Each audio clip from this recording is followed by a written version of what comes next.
love your character in the show just because they are like somewhat, I don't know, they're like what you do want in a fitness instructor. They're so motivational. I love that scene, the first scene that we really meet you, and you're talking about how you lost your dog and you turn towards 3 friends. And I was like, he is a master manipulator, but also just what I needed.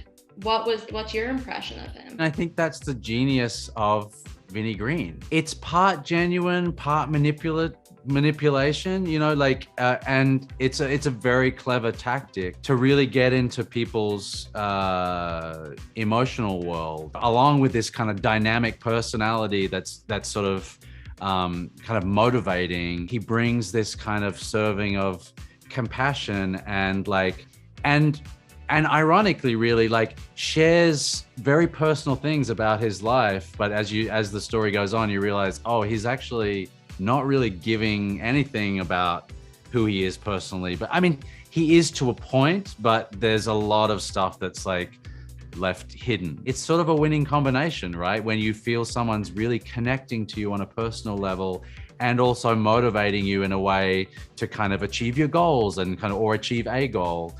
And I mean, I think that's one of the things that Sheila finds fascinating about him.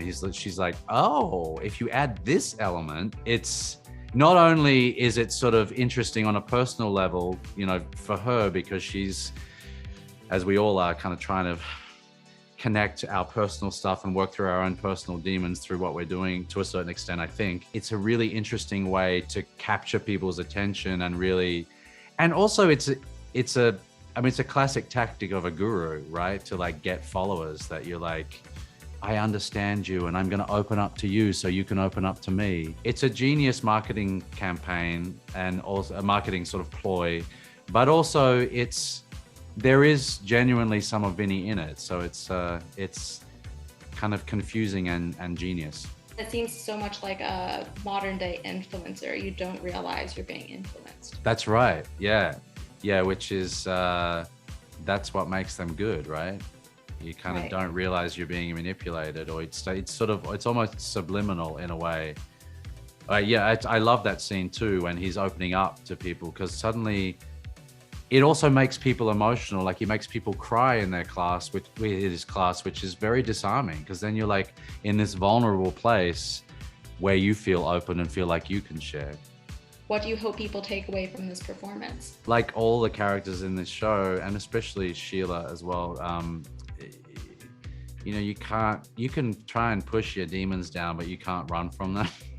They eventually need to be faced. And also that we're complex creatures, and that's okay. You know, that we present something to the world and we have this inner life, and that's who we are as humans. So I hope there's identification in that. You can't run away from that stuff. You gotta take a good look at it, and that can be uncomfortable and messy and difficult. But ultimately, if you don't, it can, you know, make problems. I spoke to Murray already, and we were talking about Vinnie, how he's kind of like this modern, you know, in comparison, he's a modern day influencer. He's like, you don't realize you're being manipulated because you're being let in. You have this false sense of intimacy. You know, that's such a great way of putting it. Yeah, it's like, I think the thing that Sheila recognizes that he's really ahead of the game in doing is exactly that. He is making emotional connections with people, and then he's weaponizing them to sell.